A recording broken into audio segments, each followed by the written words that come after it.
umaga po sa ating lahat. Ngayon ay araw ng Huwebes, September 28, 2023 at narito ang magiging lagay ng panahon para sa buong maghapon at sa mga susunod pang mga araw.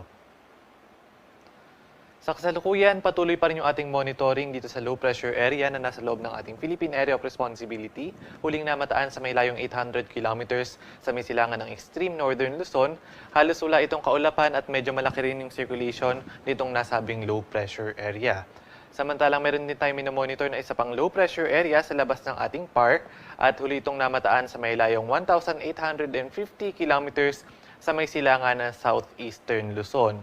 Itong low pressure area sa labas ng PAR ay hindi natin inalis yung possibility na maging isang bagyo within the next days. Kaya naman patuloy natin itong babantayan at patuloy tayong magbibigay ng updates kaugnay sa low pressure area na ito. Samantalang yung low pressure area naman sa loob ng PAR ay possible po mag-dissipate within the day. Kaya naman sa mga susunod na mga oras ay wala naman ito magiging direktang epekto sa anumang bahagi ng ating bansa. Bagamat yung trough ng low pressure area na ito ang siyang nagdadala ng maulap na kalangitan na may kalat-kalat na mapag-ulan, especially sa may bahagi ng Visayas at sa may Mindanao. At para naman sa magiging lagay ng panahon sa Kalakhang Luzon ngayong araw, inaasahan natin na magpapatuloy pa rin yung maulap na kalangitan na may kalat-kalat na mga pag-ulan, pagkidlat at pagkulog sa may northern Palawan area kasama na rin yung Kalayaan Islands dahil po sa epekto ng hanging habagat o ng southwest monsoon. Bagamat mahina po yung epekto sa ngayon nitong hanging habagat dito sa may southeastern portion o southwestern portion ng Luzon. Samantalang sa nalalabing bahagi naman ng Luzon, magiging bahagyang maulap hanggang sa maulap yung kalangitan. Kasama na rin po sa Metro Manila, possible pa rin yung mga localized thunderstorms, especially sa hapon at sa gabi. Possible din yung mga malalakas na mga pag-ulan dulot nitong mga localized thunderstorms. Kaya pinaghahanda pa rin yung ating mga kababayan, lalong-lalo na sa hapon at sa gabi, sa mga malalakas na mga pagbuhos na mga pag-ulan.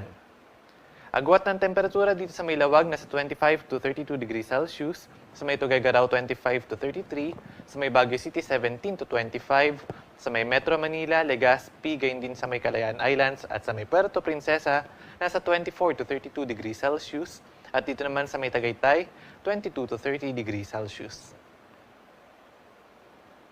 At para naman sa magiging lagay ng panahon sa buong Kalakhang, Visayas at Mindanao, inaasahan natin na sa buong Visayas ay magiging maulap yung kalangitan na may kalat-kalat na mga pag-ulan, pagkidlat at pagkulog. Dulot yan ng trough nitong low pressure area sa loob ng PAR.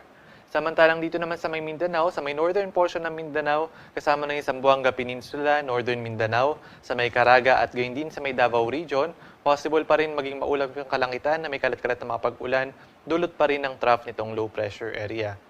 At sa nalalabing bahagi ng Mindanao, inaasahan natin na magiging bahagyang maulap hanggang sa maulap yung kalangitan at possible pa rin yung mga localized thunderstorms, especially sa hapon at sa gabi.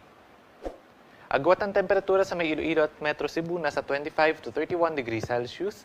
Sa may Tacloban, Cagayan de Oro, Davao City at sa may Zamboanga City, ang agwat ng temperatura ay nasa 25 to 32 degrees Celsius. At sa ngayon wala tayong nakataas na gale warning sa namambaybayin ng ating bansa. Malaya makakapalaot yung ating mga kababayang mga isda at may maliliit na sasakyang pandagat.